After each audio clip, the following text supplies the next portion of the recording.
Warning, the following audio transmission is based on theory and is intended for entertainment purposes only. It's Doomsday and its affiliates will not be held liable for anything your dumbass does. Listener discretion is advised.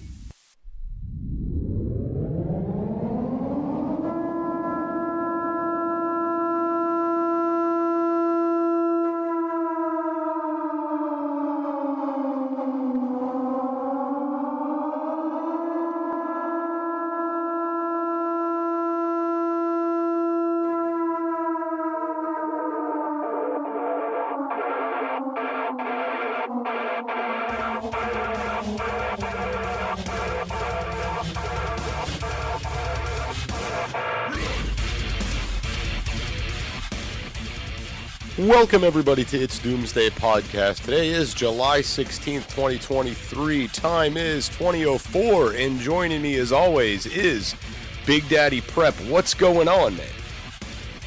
Oh, just another beautiful day. Just another beautiful day in this world, I guess. Right? So, I want to go ahead and start off by apologizing to the listeners because we haven't put out any episodes in a couple weeks here. Guys, my schedule has been extremely screwed up lately, and it's between the schedule and trying to get with everybody, it's just been a little bit difficult these last few weeks. So we're going to, try to hit it hard here, and I'm going to try to get some things knocked out to where we could keep producing the episodes like we were. One of the main reasons is I am, after 2 years of being out of work, I am finally back to work, right? And I am on a rotating schedule, and it's really got me screwed up. But it also kind of segues us into this topic because I am now working for a state maximum security correctional facility. Someone brought up a couple weeks ago, what would happen if shit would hit the fan at one of these prisons? What would go on? And if you guys don't know, Al has had some experience in the prison system, have you not? Yeah, close to 20 years worth. And I'm going to be honest with you. In a scenario that we're talking about here, the worst place you can be is in prison. So I'm going to advise you don't go, because if all hell breaks loose, you're going to be the last people on the list people are going to worry about. I promise you. Right. And that's, I didn't know this, Al, but let me just tell you what, if you're in prison and shit hits the fan here, even if it's not a doomsday scenario, our state has like a no hostage policy. So if you're a CO working in there and they get a hold of you, the other COs are not allowed to respond, right? That's right. That's standard procedure. Right. They have to wait for special teams to come in to extract you, right? Right. And that's a scary thought, even if you're talking about a scenario where things haven't hit, where shit hasn't hit the fan yet, right? Right. So right. They will not negotiate for your safety. I assure you of that. They will not do that. Right. And I got to tell you what, there's guys, I mean, I'm not going to go into grave detail with certain things. But the bad people are in prison for a reason, and you would not want them out on the streets running around in a lawless society when shit hits the fan, right? Very true. And there is a couple components of this that I'd like to tackle. The first one being grid failure. Now, I know most of these prison systems have backup generators, right? We do. We have backup generators where we are, but they are on it. There is a time limit for those to where those will fail. Yeah, eventually they won't be able to get fuel. Most of them run off diesel. They're diesel backup power units. But if there's no one to deliver the diesel, eventually the power does quit. It happens. Right. So I haven't been privy to the information of how long you have with power. But let me explain something to everybody out there. There's not much natural lighting inside of a prison, right? Right. So the windows that you do have are very tiny, very small, to where people could not get out of them. Things are barred. The ventilation system runs off the electricity there. Like, there's no movement in and out of light or air, right? No. Right. You don't go ahead and crack a window open in prison and get a breeze. You don't pull back the shades and get light. So in the event the grid fails, the backup generator would kick over. It would have so much lifespan until it would run out of propane or diesel fuel or whatever they're utilizing for that backup source, right? And at that point, there's no air movement. There's no lights on with inside the prison. So then what happens, Al? No water also. Remember, most water systems have some kind of an electrical component to them. 72 to 96 hours, most units can go with backup generators. Are you looking for something kick-ass to add to your closet? Reaper has the hookup for t-shirts, hoodies, button-ups, hats, beanies, and plenty of other badass products. You can check out Reaper Apparel Company at www.reaperapparelco.com and use code DOOM10 for 10% off. Jester only stands behind brands he believes in, and Dan at Reaper Apparel has a mission, and Jester is on board. Go check out www.reaperapparelco.com today and use code DOOM10 for 10% off your entire order. Why be a sheep when you can reap? Use code DOOM10 for 10% off at www.reaperapparelco.com today. Until they have to be refueled. If they're not refueled in that amount of time, guess what? No power, no security, no lighting, no water, no food cooking, no food preparation, no food long-term storage, because your freezers, refrigerators, and all that go out. Yeah, it's a bad scenario. Right. And I've been going back and thinking in my head, what would happen for us? I'm not inside, I'm outside, right? And I just think about the amount of people that are in there. So the power fails, there's no food, there's no water, nothing's happening. At what point are the states required to cut these guys loose if they can't take care of them? They will not cut them loose. They will bring in the National Guard, they'll bring in the military, they'll bring anybody they can to keep them in. But all the so-called creature comforts will end. I mean, if you can consider creature comforts in a prison, I mean, it's a bad situation already, but it's only going to be worse. They have a duty to protect the public from these people. They won't, I mean, they might move them from one unit to another. If it's an aerial situation where, if one area is out, they can move them to another unit, but it's a very dangerous situation for everybody involved. Right, and that's what my thought process is too, because you're going to have a lot of inmates that would take advantage of a shit hits the fan scenario, right? Yes. Try New Mexico back in the mid '80s, the New Mexico state prison riot. If you want to see horror, that's horror. There was a riot out there several days long. A lot of inmates lost their lives. A lot of inmates in protective custody lost their lives because they knew what they were. And a lot of killing. So I guess where my mind's firmly laying now is, all right, so for the most part, we're good. National Guard's going to come in. They're going to bring in the additional resources they need. I guess what's kind of scary about this, though, is do we have enough National Guard resources, and do we have the resources to manage every prison in the country if the whole system goes down, if the whole grid goes down? Absolutely not. There is not enough resources. Because the resources are going to go to those folks in the free world first. The free world being regular, everyday citizens. They're going to go there first.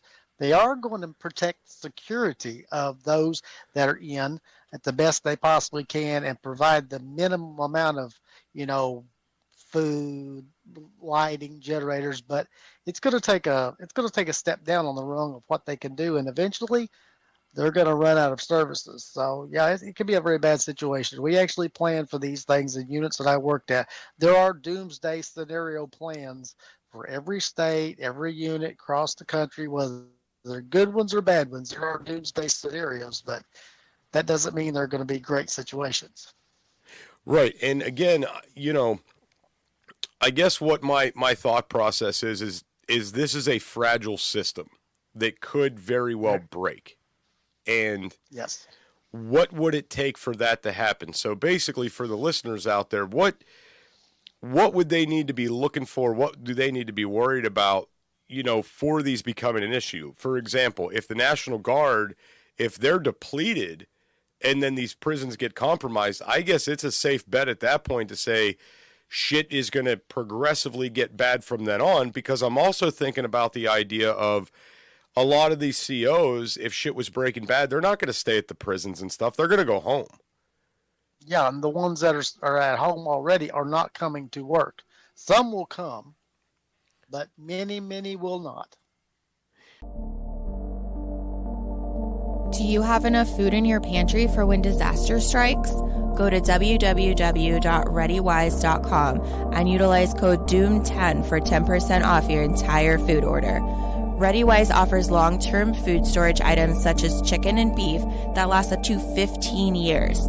But that's not all. Go to www.readywise.com and use our code DOOM10 for 10% off of organic food as well. Offering chili, pasta, and soups, they have you covered. Did we mention they have fruits? Bananas, blueberries, strawberries, and apples, just to name a few. With many more food options for your home, car, or bug-out bag, ReadyWise has your six. Go to www.readywise.com now and utilize code DOOM10 for 10% off. And it really makes you wonder, who we're putting our faith in out there, because, here's the thing that I'm coming to realize too, is there's a lot of dirty COs out there. Oh, yeah. Yeah. Yeah, I've seen a lot of them over the years. I've even seen COs that helped people try to escape from prison in good times. So imagine what it would be in bad times. So we had a scenario here in the state. I wish I could remember the name of the prison. I wish I could remember the year this happened. People that are familiar with the state of North Carolina may remember this being a thing, but they had a fire at one of the prisons, and instead of getting the inmates out, I'm assuming they didn't have the resources to do it. Well, they left all these people dying there. Yep. And there's been, that prison, I guess, has since been shut down, has never been reopened, and I guess the lawsuits are still getting paid out, right? Right. Well, these things happen in other units. I mean, Florida has hurricanes. Most all the units in the states that are around the Gulf of Mexico and up the eastern seaboard understand hurricanes. So I've seen massive units have to be evacuated in the eye of hurricanes. That is a big undertaking. That is a huge undertaking. That involves not only the prison, the Department of Corrections, state police, county, city, federal units, things like that. So, yeah, that's in a good situation. Imagine what it would be in a situation where you have not only your own family, but everybody else that's in the free world trying to maintain their composure, try to maintain what they've got. And now you have thousands of inmates that need to get moved too at the same time. So, yeah, a huge problem. Right. And, I've been sitting here thinking of all these different scenarios in my head as I'm outside of this prison, doing the job I'm tasked to do. And there are things that are standing out in my brain. Like, for example, whenever we're doing, whenever they're moving inmates in and out of the prison, right? Yep. I get really worried. I'm like really worried because if anything would happen in that moment, that would be the best time for somebody to do something wrong, right? Anything that's kind of unscheduled, anything that's out of the ordinary, if anybody wanted to come in and get somebody out of there or start a riot or anything, that would be the time. And that led me into like the shit hit the fan scenario. So the grid failure thing is one side, and I think is the most crucial, right? Yep. But let's talk about protocols like flooding and natural disasters and things like that. Most of these prisons are set up to where natural disasters should not be a thing, should not be a problem, I should say. They're built outside of floodplains, most of them, right? They're up high. Yep. They got really good drainage. They have built these things to not have to worry about the flooding aspect, but you still got hurricanes, tornadoes, and things like this. The reality, though, is, again, these are hardened facilities. A hurricane's not going to take down a prison. Right. For the most part, no. Right. You might lose some fencing, maybe, right? Or you might lose like some signage, but the structure itself should be fine and remain intact. I mean, it's a building that's designed to keep people in that are trying to get out, right? Right. So they're not built with plywood and drywall. They're built out of concrete and steel. Yep. There'll be damage, but it will be minor damage compared to everyday structures, things like that. But understand also, Jester, with this, when you have situations happen like tornadoes and hurricanes, you lose communications, or you have at least less communications. You could lose towers and repeaters and things like that. So it definitely affects things. I've seen a lot of collateral damage at prisons as far as, damage. The building's still intact, but they could lose roofs and fences, like you said, and things like that. But also think about the people that are working there. You may go to work in one of these places and people just simply can't come to work. They just can't get to work. You could be there for a long period of time. Yeah. I mean, that's the other thing too, to kind of consider or think about. If there are disasters and people aren't able to move and they can't do shift changes, I know for me, after I put in about 8 to 10 hours, I'm like shot. I'm ready to go home. I'm ready to get a shower, take a nap, go to sleep, etc., right? So imagine if you've got all these CEOs in there that can't do their shift change. How long are they going to be able to effectively do their job? I've seen units that I have been in that I have worked 3 and 4 days straight on. I mean, maybe a few hours sleep here, there, and yonder, but I've slept on a waxed floor several times in my life, just trying to get 2 or 3 hours sleep to try to either catch escaped inmates or riot situations, or, like we said, catastrophic situations like weather. So I've done it, but I willingly did it. There are other people that will be told, you're going to do it. Fire is one of the most basic essentials for survival. Whether you're camping, hiking, or preparing for disaster, Blackbeard has your six. Go to www.blackbeardfire.com and utilize code DoomsDay for 10% off your entire purchase. Blackbeard offers stormproof matches, plasma arc lighters, fire starters, and ferro rods, all of which are great for your bug out bag. Once again, go to www.blackbeardfire.com and utilize code Doomsday for 10% off your entire purchase.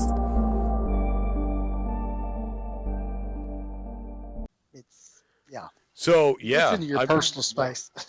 Yeah. I mean, I totally understand that. I mean, that's not a job where you could be like, you know what, I've had enough today, I'm going home. Right. You're not going to do that. So the other thing I think that to take into consideration with these prison things would be terror attacks, right? Yep. There are bomb threats at prisons all of the time. Most of them are bullshit, right? I'd say 95% of them, nothing comes out of it, right? Nothing ever happens. Right.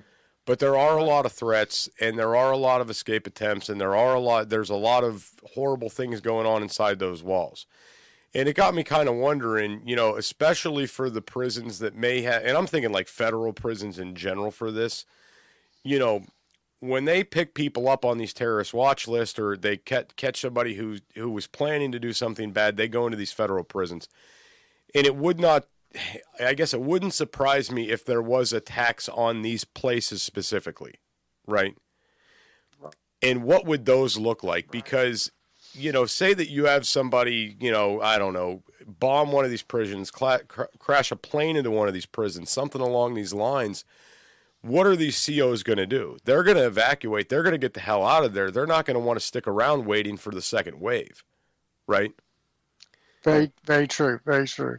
It's either fight or flight, and most people's instincts are flight. Right. And then, it kind of makes me wonder what's going to happen to the people inside the prison. What's going to happen to the inmates? Are they going to leave them in there, or are they going to get them out? I mean, because when you talk the terror attack side of things, that is happening so fast in the blink of an eye, and you cannot gather resources fast enough. Right. Right. So say somebody comes in and they take half the prison out, and half the inmates are dead and the other half are alive, but they were out and they weren't on lockdown. Well, how the hell do you secure a big burning hole in the side of a building? You know. It's very hard, Jester. I mean, people could escape these prisons. There's no question about that. The right situation comes up. Yes, yeah. It's a people think it's a far-fetched idea. They see all these movies like Con Air and all these things, but the situations that you know aren't as scary as the situations that you don't know that you can't predict. Right, exactly. And that's, you know, and kind of to summarize this episode up, because I mean, this is where my mind was at, like these in particular thoughts. But for you doing this for like 20 years, what would be your thought process? Like, what would be the number one catastrophic failure or attack or event? What would be the one big thing you'd be concerned with after being in there for so long? To be honest with you, EMP attack, because the EMP attack takes out almost everything: communications, electrical systems, locking systems. That's what worries me, something like that, because you can prepare for the things that you can plan for, but you can't plan for things like that. I mean, Want to be a guest on the show? Email itsdoomsdaypodcast@gmail.com. That's itsdoomsdaypodcast@gmail.com. when everything goes wrong at the same time, all the greatest planning in the world kind of falls by the wayside. When the power goes out, there's no backup generators, communications go out. I mean, just take, for example, communications right now. When your cell phone goes out and you can't get a hold of somebody and you can't get text with, how bad do you get, and how upset, and how does it screw up your world? Imagine that on a huge scale. It's pretty bad. If you can't get a hold of people to assist you, if you can't make communications with other people that can bring you resources, bring you manpower, things like that, you're there. That's what scares me, to be honest with you. All the years that I worked in the systems, I know they have some emergency plans, backup plans, contingency plans, and those are all fine. They break out the little book, they follow the contingency plan, but it's the things that you don't know. Do they plan for an EMT? What if you can't communicate? What if you can't communicate with law enforcement? What if you can't let other people in the community know that you have a breach in your fence and there's a possibility that you could have 300 people that could escape from a prison? I mean, you would like to know. Oh, yeah, absolutely. Can't tell you.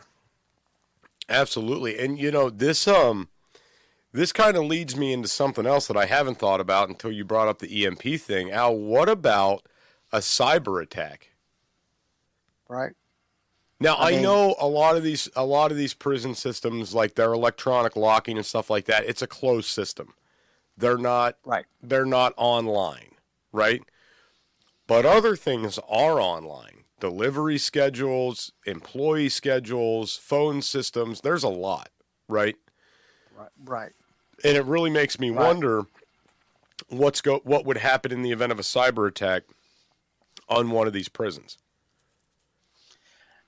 I don't worry about necessarily the prison itself, but what if the entire system itself, the entire corrections system, was to have a cyber attack, and the mass records were lost, and communications were lost, and things like that. I mean, we already know that it's easy to breach systems. We have millions of hackers out there across the world right now hacking everything. Cyber attacks on everything we have. What if they just breach the entire system and just shut the system down? Yes, these systems have backup paperwork, but do you know how hard it is to go back to paperwork to figure out everything? We rely on computer systems so much today in prison systems to compilate people's time, how long do they have, what are the, things like that. Yeah, I mean, that's a big thing, too. If you don't got a record anymore of why someone's in prison, how long can you keep them? Right. So that's a good point. It's a scary point in the fact that, you might violate somebody's rights. That's the least amount of thing I would be worried about. But it's the safety and security of people. There have been situations in the past, Jester, where they got people's sentences wrong and have released people from prison by accident that they shouldn't have released. This happens all over the country. You don't hear about it much, but it does happen. Happens in every state. I don't care who tells you it does it. It does. That's mistakes. What if you had no idea who's supposed to get out? How long have they been there? We all know nobody keeps paper records very well anymore. Everything's online and everything's, through computer systems. So that worries me a lot right there. Oh yeah, to me, that would be one of the biggest, that would be one of the biggest headaches, one of the biggest struggles is overcoming that if it were to happen, Yep. So, But anyway, so I think it's safe to say for the audience out there that's listening, likelihood of these guys getting out is slim to none in many different circumstances, right? Right. However, it's not impossible. Right. I want to reassure everybody that we say this in a doomsday situation. There are plans in place with every prison system around the country. They take the time to sit down emergency plans for every possible situation that they can think of. So there's a lot of thought have gone into these things. Those don't worry me near as much as the unplanned situations. But understand your tax dollars are getting spent wisely. They have people that sit down and figure out these things and execute plans way ahead of time. So the likelihood that it would happen, slim. But we always say, if it can happen, well, then you should plan for it. So.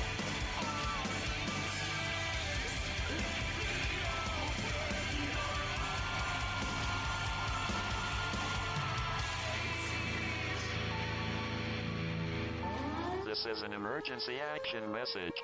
At approximately 1 a.m. Eastern Daylight Time, NORAD is tracking 15 ICBM nuclear missiles inbound to the following cities: Orlando, Miami, Pittsburgh, Dover, Newark, Richland, Philadelphia, New York City, Baltimore, Los Angeles, Las Vegas, Boston, Seattle, Detroit. This is an extremely deadly situation. Stay tuned. The next emergency message will be a presidential address.